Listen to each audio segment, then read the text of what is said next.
In this video, I'm going to talk about the TobenOne UDS033 triple display USB-C docking station, which, like most modern docking stations, allows you to connect a single USB-C cable to your computer and then get the benefit of connecting all of your peripherals to the docking station instead of always having to connect them over and over again to your laptop. And one of the main features of this particular docking station is the ability to get 3 additional external displays working with your computer, even at times when your computer hardware itself doesn't natively support more than a single external display. And so I'll talk about this docking station and really kind of why docking stations are very important in my workflow. And that's because I work pretty much exclusively on a laptop computer because I need to take my work with me. And I travel between my office here at home and my office at work on the other side of town on a weekly basis. So being able to transfer between those two spaces quickly and get my computer back up and running, I rely on some sort of docking station for my MacBook Pro. And I've used these Kensington Thunderbolt 3 docking stations for a few years. I have one here in my home office, and I have a second one of the exact same model at my office at work. So both of my workspaces are almost identical. And using a docking station like this allows quick setup. It lets me to have better posture while working because I can sit upright. I can use an external monitor that's right in front of me at eye level and use external mice and keyboards. So this way I'm not hunched over looking at a small laptop screen all the time. And of course, one of the best things about using a docking station is that with the right one, I only have to plug in a single cable to my laptop. And that single cable not only powers my laptop, but also connects every other peripheral, multiple monitors, audio interfaces, SD card readers, and it gives me an RJ45 jack for hardwired internet connections. And it just keeps me from having to plug in multiple cables to and from my laptop every time I need to go to work or to go back home. And of course, it then leaves all of the other ports on my laptop still available to plug in even more things that I may need. So I can't stress enough how much docking stations are imperative to my workflow. And recently I've added a mobile or kind of temporary second desk at my job. So that makes 3 workstations or desks that I now move between. And I wanted another docking station for that desk. And it just so happened that around that time I was looking for a docking station, TobenOne reached out to me to ask me if I wanted to try their USB-C docking station, the UDS033, and I said sure. So I'll be featuring and talking about this docking station in this video. And for clarity, TobenOne provided the docking station to me at no charge. They have no input on this video before it's released. All of this is my opinion and my observation. No money changed hands, but I do get to keep the docking station. So this particular model, again, the UDS033, is a 120 watt triple display docking station. It uses a single USB-C cable to connect to your laptop, and it fully powers my 2021 14-inch M1 MacBook Pro. And this model MacBook requires a maximum of 96 watts. So the 120 watt total watts available from the TobenOne docking station is more than enough for my setup. And as long as the USB-C port on your laptop can handle power delivery input and is the right type of port for all the communication needed, then this docking station may work well for you. And so far, it's been working very well for me. Now, this UDS033 is a USB-C docking station, not really a Thunderbolt docking station as far as I can tell, even though TobenOne states that this is Thunderbolt compatible. But I think what they're referring to is that Thunderbolt 3 and Thunderbolt 4 standards utilize the USB-C shaped connector, so they work with USB-C ports. But Thunderbolt as a term is a speed and overall bandwidth standard, not just the physical shape of the connector and cables. This particular USB-C docking station says that it's capable of 10 gigabits per second maximum speed for communication, which really means it matches up with the USB 3.2 Gen 2 speed standard, whereas Thunderbolt 3 has a maximum of 40 gigabits per second.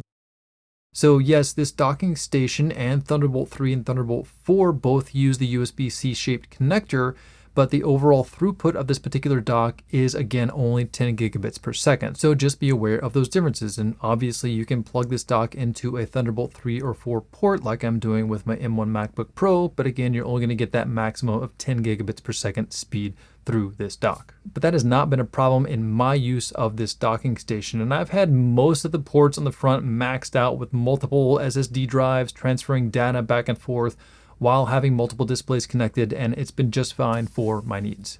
Now, this difference in USB-C versus Thunderbolt does come into play a bit with this docking station, at least with my MacBook Pro. I had to download and install a driver from TobenOne on my laptop to get the full functionality of this docking station, especially when it comes to using all three of the video output ports on the back. Whereas a true Thunderbolt docking station usually does not require any software or drivers to work on computers with Thunderbolt ports. And I'll come back to this software driver in just a minute. But this docking station is very compact, not taking up very much room on my desk. It comes with a docking station, a USB-C cable, and a fairly large power supply, as you can see, but that large power supply is needed so that it can provide full power to your laptop, as well as any power needs of the peripherals plugged into the USB ports on the docking station. On the front, you have a power button at the top with a small LED light that indicates the unit is on or off. The LED will light up green when the unit is on, and no light on the LED means the unit is powered off. Also on the front, there's a 3.5mm stereo audio output jack, two USB-C ports capable of 5 gigabits per second speeds, and they also support power delivery power output. There are 3 USB-A ports on the left that are actually faster than the USB-C ports on the front, and these USB-A ports support USB 3.2 speeds at up to 10 gigabits per second. There's a full-size SD card slot as well as a micro SD card slot. You can use both of the card slots at the same time, but they are a bit slower than some others, especially the ones that are built in on the MacBook Pro. For example, the SD card reader on my MacBook Pro with a V60 SD card, I get a write speed of about 98 megabytes per second and a read speed of about 221 megabytes per second. Whereas the SD card slot on the TobenOne dock with the same SD card maxes out at only 40 megabytes per second write speed and about 98 to 100 megabytes read speed. So a bit slower on the write speed, but fast enough for my needs most of the time. And my only real nitpick here is I wish they had put the micro SD card slot on the right side, as it's a bit difficult to remove the micro SD card if you have a full-size SD card in the other slot, as well as a USB-A cable connected to one of the USB-A ports on the front. On the back, there is a DC power port for the power supply, a gigabit RJ45 port for your network connection, multiple DisplayPort and HDMI ports, I'll come back to these in just a second, another USB-A 3.2 port, and another USB-C port labeled host. And very importantly, this is the port that you must connect the included USB-C cable to and then connect the other end of that cable to your computer. And this is basically the same for almost any docking station. There's usually only that one port that you must use to connect your laptop to the docking station. Attempting to use one of the ports on the front or a non-host port, you really won't get any communication between the computer and the docking station. But this is where I really like the TobenOne docking station, because that host port is on the back of the dock. On some other docking stations, the host port is on the front, and to me, the host port on the front just clutters up my desk because it means you would always have a cable coming out of the front of any dock. But with the host port on the back, it means when I put this dock in place, usually on the back of my desk, and then the host port is on the back, the cable is then going off the back of my desk as opposed to coming out of the front. And again, it just makes for a nice streamlined setup.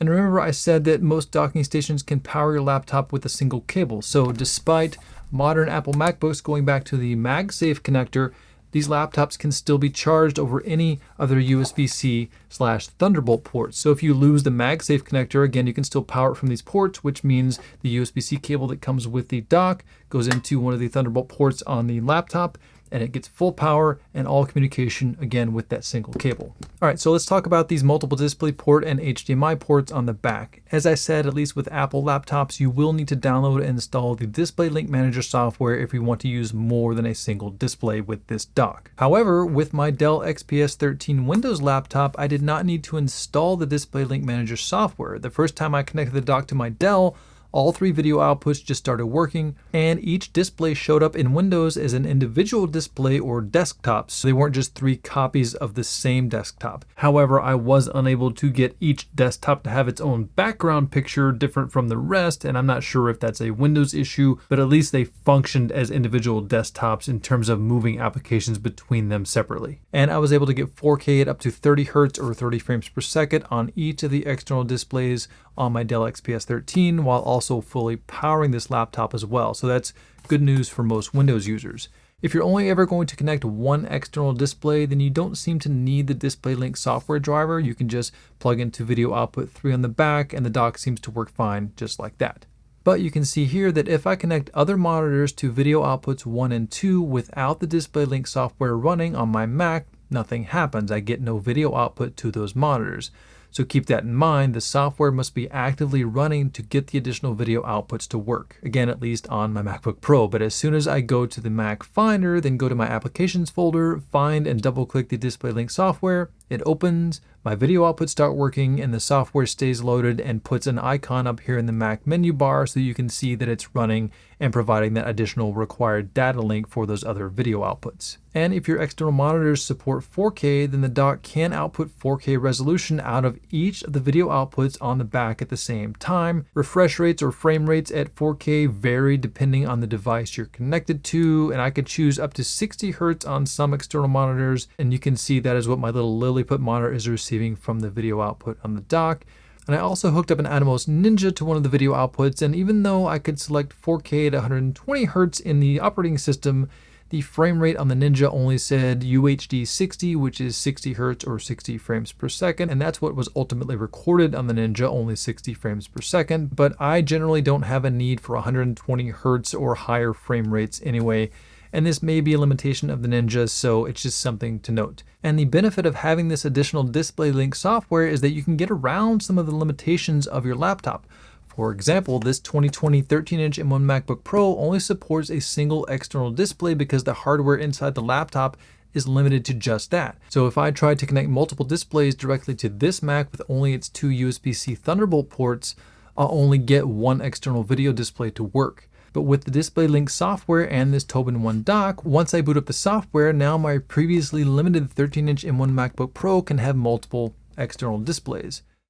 But remember that on the back of the dock, those 6 video output ports don't all work at the same time. It's usually either the display port or the HDMI port, and I believe on outputs 1 and 2, the display port takes precedence over the HDMI port. On output 3, you seem to be able to use both the HDMI and display port, but it's going to be the same signal going to each of those ports. You don't get 2 desktops out of the 2 ports on output 3. So to summarize, you'll only get 3 individual display outputs from your computer using outputs 1, 2, and 3 on the back of the dock, again with a mix of either HDMI or DisplayPort on any of the 3 outputs. And it's important to note that when this software is running, if you lock your screen of, in this case, my MacBook Pro, you may get a notification at the top of the screen that says your screen is being observed. And macOS also displays this message if you're using Apple's built-in screen sharing service to remote control your Mac. So something with the way the DisplayLink software works makes the Mac think the display is being observed remotely, so just be aware that you may see that notification on your lock screen. Now, since this seems to be a software-based video solution, depending on what laptop you have connected to it, there may be some lag on monitors when connected to outputs 1 and 2, because I think those are using the software, whereas output 3 here seems to be using whatever built-in or external GPU that your laptop can send to that output. I haven't really noticed any lag. Everything's been working fairly smoothly, but if you are using higher frame rates or trying to game, I can't really speak to that. Again, I don't use higher frame rates for my general office use. All 3 outputs have been really smooth. I haven't really noticed any lag overall, but again, I'm kind of doing mostly boring stuff or editing videos at 23.98 or 29.97 frames per second in my daily work. And there were a few times here and there when I connected back to the docking station or powered it on and off, and not all the monitors came up every time, so sometimes I did have to connect and reconnect the docking station a few times or restart the DisplayLink software if all of my external monitors didn't come on at first. Now, usually I like most of my USB ports on the back of my docking station. That way, if I do have multiple peripherals always connected, and I usually do, that means I don't always have a bunch of cables coming out of the front. I do wish this docking station had at least one more USB-C port maybe on the back, and I would also prefer the headphone jack on the back as well, because I rarely plug in headphones directly to the dock. I'm usually using that audio output to go to something like a set of speakers instead of plugging in headphones. And again, that means I would have to have a cord going across my desk to plug into the headphone jack. Now, I have solved those 2 problems in my opinion by just getting right angle 3.5mm and right angle USB-C cables to just kind of loop around and sit on the back of my desk. And that takes care of most of my needs in this situation. But my new 3rd desk setup at work is a little bit more of a testing ground where I'm always getting equipment out and needing to plug multiple things in. So having some more ports on the front just makes that a little bit easier in my new desk setup. I will leave a link to this docking station below in the description. It is an affiliate link, and using that link certainly helps out my channel if you do use those links. It doesn't cost you anything, so those are below if you want to use them. And I think that's about it. I've been wanting to try this brand for a while, and I'm very appreciative that TobenOne happened to reach out to me at about the time I was thinking about trying them. It's been a very good addition to my setup. It lets me have multiple external monitors so I can do all the video editing needs and things that I need and want to do, and have a little bit more flexibility with those additional ports on the front. So with that, I will bid you adieu, happy recording, and happy computing, and I'll see you in the next one. Later.